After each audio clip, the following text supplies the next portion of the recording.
warehouse, industrial facilities, and others. Second, this process involves several key stages. The main stage in building construction are planning, design, structural works, and completion. Second, this process involves several key stages. The main stage in building construction are planning, design, structural works, and completion. Okay. Besides, building construction play an important role in the development of the country infrastructure and economy. Okay, there are several examples of companies in Malaysia like Gamuda Berhad, IHS Corporation Berhad, and WCT Holding Berhad. Okay, this company is very active in building construction activities, and they are making connection on a global scale like Singapore, Hong Kong, and Australia. Hi, I'm Firsana. Today I want to explain about this flowchart. This flowchart outlines the main phase of our project, highlighting the journey from initial planning to final completion. First, we begin with the planning phase, where we identify goals, define the project scope, and create the schedule and resource plan. Next is the design phase. Here, detailed drawings, specifications, or prototypes are developed to guide the construction phase. This is followed by the construction or implementation phase, where the plans are executed and the physical or technical work takes place. The final phase is completion or handover. This includes final inspection, testing, and delivering the complete project to stakeholders or clients. Next, in this slide, we present various types of buildings, each serving different functions and reflecting unique architectural styles. This is a barn, commonly used in rural areas to store agricultural produce and shelter livestock. Here we have an apartment building, a multi-level structure that provides residential units often found in cities. This office building is designed for professional and administrative work, featuring space like meeting rooms and workstations. A bungalow is a low-rise, usually single-story house known for its practical layout and comfort. This is a factory, an industrial facility where goods are produced or assembled using machinery and labor. A library is a public or institutional space for reading, studying, and accessing books or digital resources.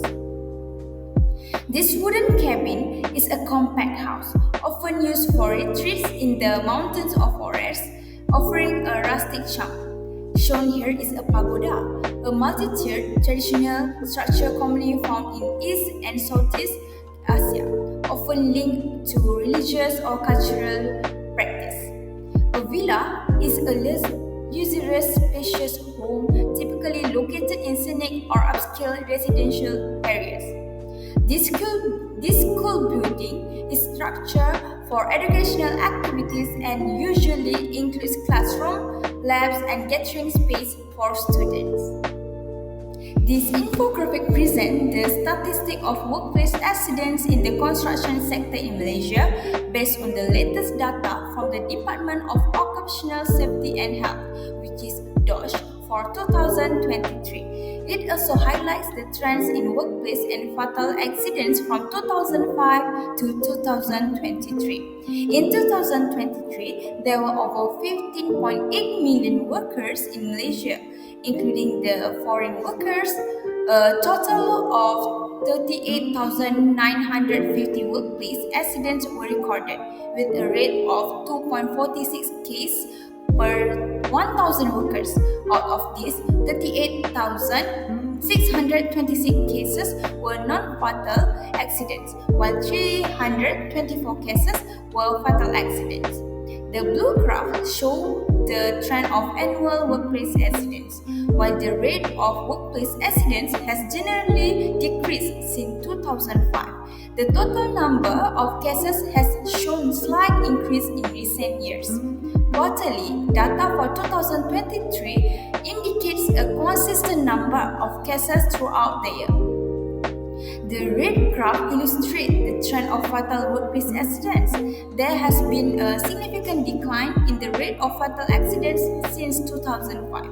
In 2023, the number of fatal accidents was lower compared to previous years, with a rate of 2.05 cases per 10,000 workers.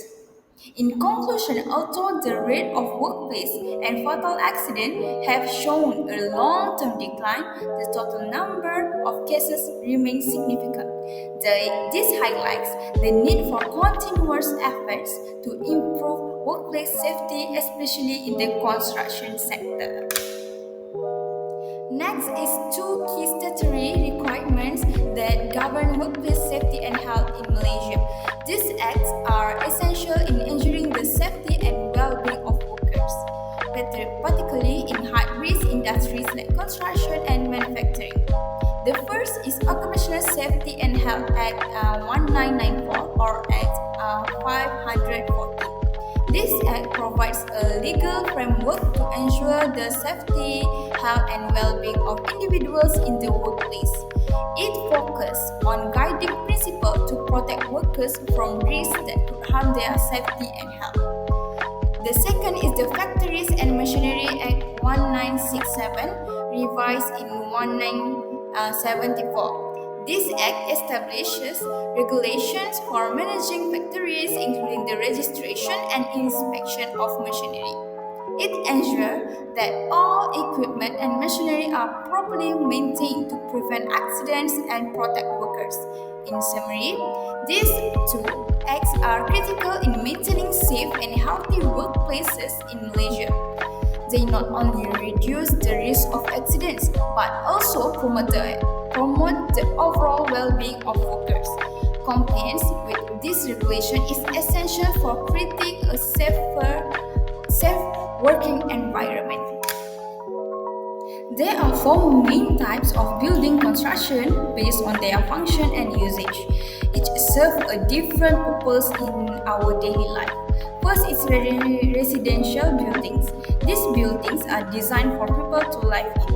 Examples including terrace houses, which are rows of connected homes, apartments, which offer multiple living units within one building, and condominiums, which are individually owned units in high-rise buildings. Next is institutional buildings. These buildings serve the community or public, such as schools for learning, hospitals for medical care, and universities for higher education and research. The next is industrial buildings. These are used for manufacturing, processing, or storage. For instance, factories are where our products are made, and warehouses are used to store goods before they are distributed. And the last one is commercial buildings. These buildings support business activities. Shopping malls provide space for retail shop and restaurant, while office buildings are designed for companies and professional workspace. So, let me explain the main phases involved in building construction. These phases are crucial to ensure the project is complete systematically and efficiently. Okay, the first phase is earthworks. This involves land clearing, excavation, and site leveling. These steps prepare the site for construction by ensuring the ground is stable and ready for the next stage. The second phase is structural works. This includes the construction of columns, beams, and slabs, which form the skeleton of the building. These elements provide the strength and stability needed to support the entire structure. The third phase is mechanical and electrical works. This involves tasks such as electrical wiring, plumbing, HVAC installation, and elevators. These systems are essential for the functionality and comfort of the building. The final phase is finishing works. This includes painting, flooring, ceiling installation, and the addition of the final fixtures. These steps give the building its final appearance and make it ready for use. So these four phases, earthworks, structural works, mechanical and electrical works, and finishing works are the key stage in building construction. Each facade plays a vital role in ensuring the project is complete successfully.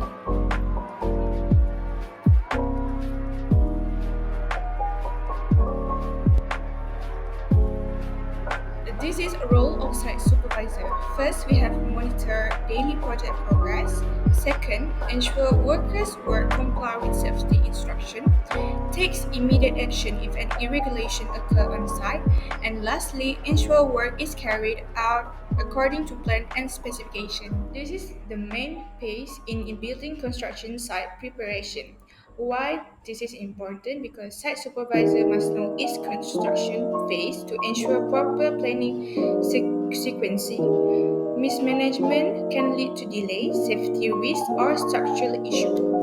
First, monitor daily project progress. Second, ensure that worker comply with the safety instruction. And lastly, take immediate action if there are any irregularities on site. This is three phase of work scope of the site supervisor.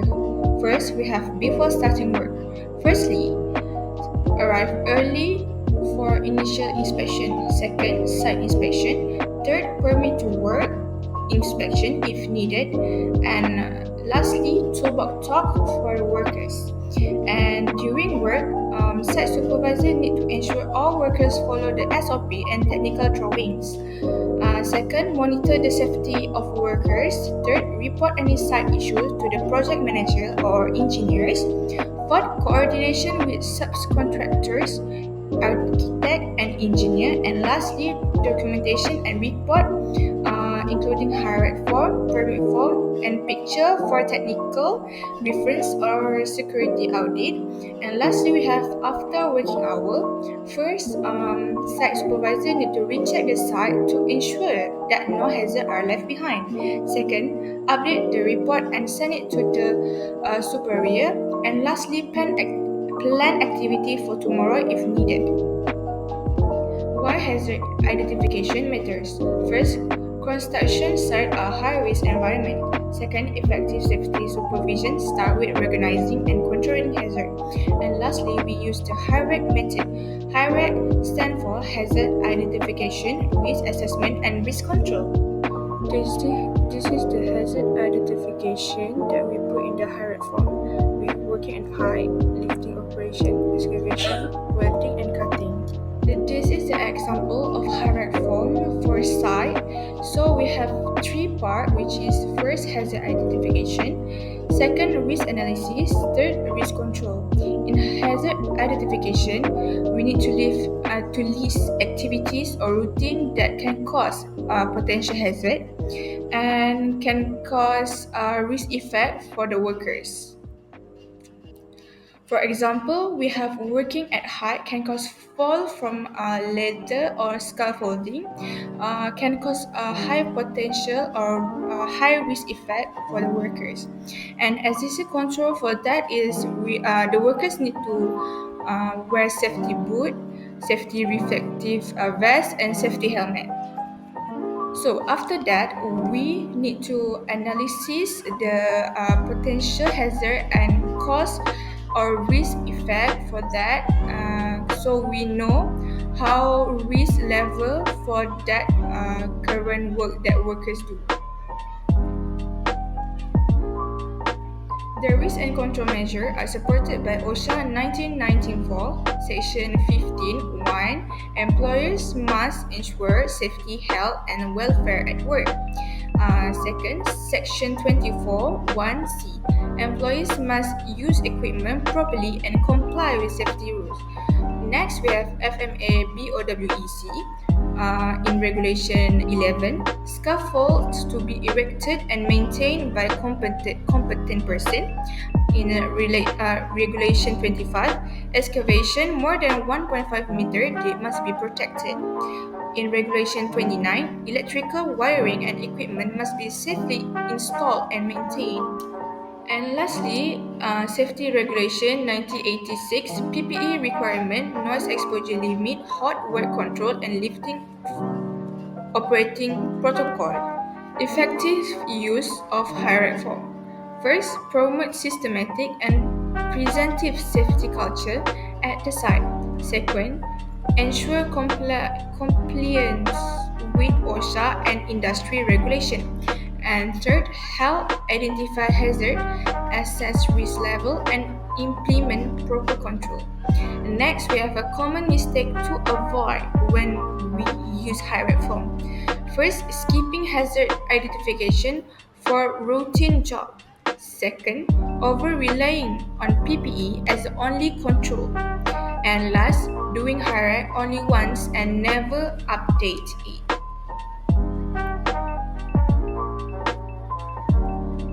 Safety of building construction project, it is highly recommended that all stakeholders strictly adhere to the stage of planning, design, construction and completion. Number 2, proper coordination among project managers, engineers, subcontractors and workers is crucial. Additionally, regular inspections, updates and effective communication are essential. That is to prevent delays, structural failures or accidents. Number 4, site supervisor must consistently follow safety protocols, particularly the HIREC method, which is hazard identification, risk assessment and risk control. It is to minimize workplace risk. And lastly, emphasizing continuous training and not solely relying on PPE that can also further strengthen workplace safety and efficiency. In conclusion, building construction plays a vital role in national development and economic growth. By understanding and following the key construction phases and safety regulations such as the OSH Act 1994 and Factories and Machinery Act 1967, project can be completed successfully and safely. Second one, a structured approach combined with diligent site supervision and the implementation of risk control measures that is will lead to efficient project delivery and a strong safety culture on site. That's all from us.